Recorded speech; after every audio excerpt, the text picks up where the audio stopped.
നമഃശിവായ. ഓം ശ്രീ ഗുരുഭ്യോ നമഃ.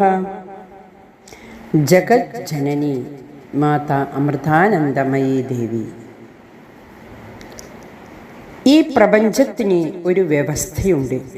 അതിനെയാണ് ധർമ്മം എന്ന് വിളിക്കുന്നത്.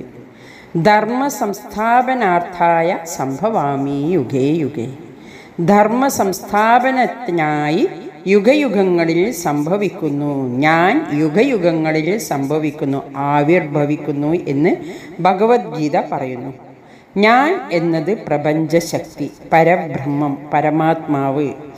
ശ്രീകൃഷ്ണ ഭഗവാന്റെ ശരീരത്തിലൂടെയാണ് ഇത് സംസാരിക്കുകയാണ്. അങ്ങനെയുള്ള സംഭവങ്ങളെയാണ് ഈശ്വരാവതാരങ്ങൾ എന്ന് വിളിക്കുന്നത്. വിശാലമായ അർത്ഥത്തിൽ നാം ഉൾപ്പെട്ട സൃഷ്ടിയിൽ ഉള്ളതെല്ലാം ഈശ്വരാവതാരങ്ങളാണ്. കാരണം ഈശ്വര രൂപമാണല്ലോ ഈ സൃഷ്ടിജാലം.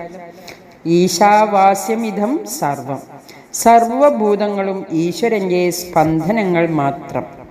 നിർഗുണാവസ്ഥയിൽ നിന്നും സഗുണാവസ്ഥയിൽ പ്രകടമായി വർത്തിക്കുന്ന ഈശ്വരലീല. ഈ ലീലയെ പ്രപഞ്ചം എന്ന് വിളിക്കുന്നു. ധാർമ്മികതയ്ക്ക് വലിയ വെല്ലുവിളി ഉയരുമ്പോൾ, അധാർമികത പരിധി വിടുന്ന ഘട്ടമെടുക്കുമ്പോൾ, ധർമ്മത്തെ സംസ്ഥാപിക്കാനായി പ്രപഞ്ചശക്തി അതിൻ്റെ സ്വഭാവപൂർണതയിൽ അവതരിക്കുന്നു. അതിവിശാലമായ ഈ പ്രപഞ്ചത്തിൽ അധിവസിക്കുന്ന സകല ജീവജാലങ്ങളിലും ഈശ്വരീയത പൂർണ്ണമായും ഉണർന്ന അവസ്ഥയിലല്ല. മനുഷ്യനിലും അതിൻ്റെ ചെറിയൊരംശം മാത്രമേ ഉണർന്നു പ്രവർത്തിക്കുന്നുള്ളൂ.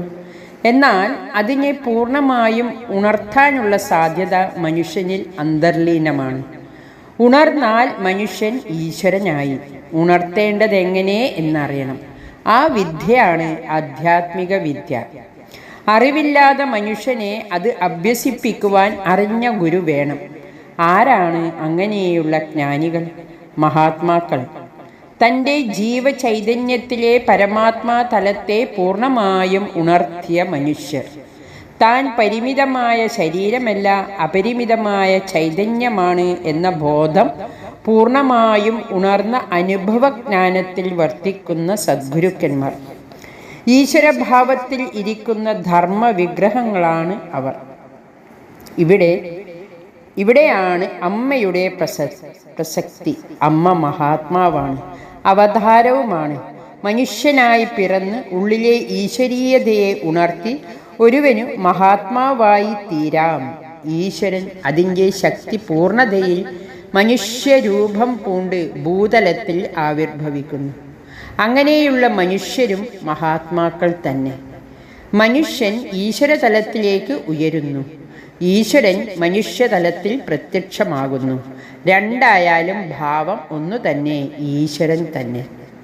അമ്മ എന്ന മഹാത്മാവ് അവതാരം എന്ന ഗണത്തിൽ പെടുന്നുവത്രേ. അത് നാം എങ്ങനെ അറിഞ്ഞു? അമ്മ അറിയിച്ചു. അമ്മ അതിസൂക്ഷ്മമായി അറിയിച്ചുകൊണ്ടേയിരിക്കുന്നു. അറിയിക്കാതെ അറിയാൻ കഴിയില്ല, വെളിപ്പെടുത്താതെ വെളിപ്പെടില്ല. കാരണം അവതാരങ്ങളുടെ, മഹാത്മാക്കളുടെ മഹത്വം അനന്തമാണ്. മനുഷ്യൻ്റെ പരിമിതമായ പ്രജ്ഞയ്ക്ക് അതിനെ സ്വപ്രയത്നം കൊണ്ട് മാത്രം ഗ്രഹിക്കാനാകില്ല. ഇവിടെയാണ് ശിഷ്യത്വത്തിൻ്റെ പ്രാധാന്യം. നമ്മിലെ ശിഷ്യഭാവം ഉണരുമ്പോൾ മഹാത്മാവിലെ ഗുരുഭാവം ഉണരും. സഖാവായ അർജുനൻ ശിഷ്യനായപ്പോൾ കളിക്കൂട്ടുകാരനും ബന്ധുവുമായ ശ്രീകൃഷ്ണൻ സ്വന്തം ഗുരുവായി. ഫലമോ ഭഗവാന്റെ മുഖത്തുനിന്ന് അതീവ ലളിതവും അത്യന്തം ഗഹനവുമായ അതിസുന്ദരവുമായ ഗീതാപ്രവാഹം ഉദ്ഭവിച്ചു. മനുഷ്യന് മോക്ഷമാർഗം വെളിപ്പെട്ടു. അമ്മ എന്ന അവതാരമൂർത്തി അനന്യയാണ്. അവതാരമെടുത്ത് മനുഷ്യനെപ്പോലെ ജീവിച്ചു. ശ്രീരാമൻ മനുഷ്യരോ രൂപത്തിലിരുന്ന് ഈശ്വരനെ പോലെ ജീവിച്ചു. ശ്രീകൃഷ്ണൻ എന്നാൽ അമ്മയിൽ രാമനും കൃഷ്ണനും സമന്വയിക്കുന്നു. വാത്സല്യം നിറഞ്ഞ അമ്മ എന്ന മാനുഷഭാവവും ഗൗരവം നിറഞ്ഞ ഗുരു എന്ന ഈശ്വരഭാവവും സമ്മേളിക്കുന്നു. അങ്ങനെയുള്ള അമ്മ നമുക്ക് സുലഭയായിരിക്കുന്നു. എന്നാൽ മക്കളായ നാം ക്രമേണ ശിഷ്യരായി തീരുക എന്ന വലിയ ഉത്തരവാദിത്വമാണ് നമ്മിൽ നിക്ഷിപ്തമായിരിക്കുന്നത്. അതിനായി അമ്മ മക്കൾക്ക് കനിവോടെ മന്ത്രം ഉപദേശിക്കുന്നു. ആ കനിവിന് വഴങ്ങിക്കൊടുക്കുവാൻ നമുക്കും കഴിയട്ടെ. ആ കൃപാപൂർണതയിൽ അമ്മ നമ്മെയും നാം അമ്മയെയും ആലിംഗനം ചെയ്ത് അന്യോന്യം മുറുകെ പിടിക്കട്ടെ. നിത്യമായ ആ ആലിംഗനത്തിൽ ബദ്ധരായി അമ്മയുടെ സങ്കല്പത്തിൽ നമ്മുടെ ജീവിതം സാർത്ഥകവും സഫലവുമാകട്ടെ.